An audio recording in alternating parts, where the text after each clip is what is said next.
If we're going to make the journey from being maybe more inwardly focused to becoming more outwardly focused and recalibrating our faith community to resemble more what God had in mind, to be inwardly strong but yet outwardly focused, one of the biggest challenges we all face is something that I call myopia.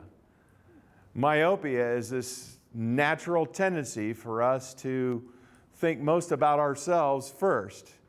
I've got my schedule, my time. I've got my deadlines. I've got my emails. I've got my texts. And at the end of the day, one of the biggest challenges to becoming more outwardly focused is actually starts within us, as each one of us come to grips with the idea that Jesus made these words, said these words, in order to find our lives, we must lose them. This story I'm about to share takes place on an airplane trip that I was taking to Canada.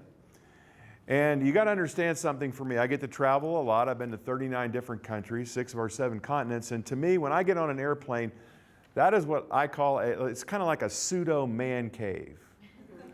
The cell phones are off. I've kind of got my space. And in this particular situation, I was going to be speaking to 2,500 people that night, and often on an airplane trip, I'm expecting to have some time to get prepared for my next opportunity to speak. So that's what I was counting on. And I was really excited because just as they were about ready to pull away and get my adventure started, I had a row all to myself, and I was excited I could put my laptop out, spread my books out, and I was thinking, thank you, God, that I have this space to myself. But just before they close the door, some lady comes running down the jetway and just barely makes it through in and onto the plane.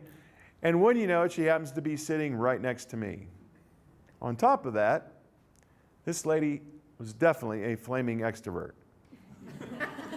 Now, I've been told, ladies, that the average woman needs 25,000 words a day. I'm pretty convinced she probably needed 40 to 50,000. And she had just gotten her day started, so she was ready to turn and use a lot of them on me. And she no more than sat down, and she just started like a machine gun. Ba-ba-ba-ba-ba-ba-ba-ba-ba-bum. And I'm sitting there going, and I already have my laptop out. And there is a war going on inside of me. And I'm having a conversation with God. And here's kind of what it sounded like. God, not now. I don't feel like it right now. I really don't want to come outside of myself to engage this stranger because, God, as you only know, I'm going to be speaking to 2,500 people tonight, and that's what you really called me here to do. And what I've learned is that a lot of times we miss opportunities simply because we are so inwardly focused. We miss those divine appointments because we're just not ready to be used in the moment. We're not ready to lay down our schedules, our time, and all the things that are going on inside of us. And I've wrestled with God a few times in my life, and I just realized, you know what? I just need to close the laptop right now and get involved in this conversation. And you know, a lot of times, if we're waiting to feel like it, it's probably never going to be that time. That a lot of times I've found I have to lose my life in order to find it in a conversation. But you'd never know that until you deal with the myopia living inside of you. I was struggling to engage this lady who was a tremendous extrovert because I had a lot of work to do. And the first thing that had to happen in that story is I had to die to myself. Myopia, my own world, my own schedule, my own time. I just had to say, God, you know what? You're up to something here, and I just need to get with your program and kind of let go of my agenda for this moment.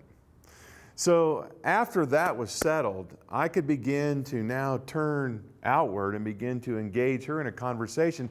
When we hit the ground in Canada, she took a look at me and she said, you know, I know there's 2 things you're not supposed to talk about in public, politics and religion. She goes, but this is the most awesome conversation I've ever had. I wish more people could have conversations like this. And I thought to myself, so do I. So do I. I'd love to hear from you in terms of, as you think about your own journey, some sacrifices that you're aware that people made that really either planted a seed, watered a seed, or possibly nurtured your own faith, or brought you to a place of saying, I do to Jesus. Let's talk about that amongst ourselves. I'd just love to hear some of your stories. Anyone have a story you'd like to share with us? Yes, right here. Mine goes back to I was probably about 15 years old, parents going through a divorce.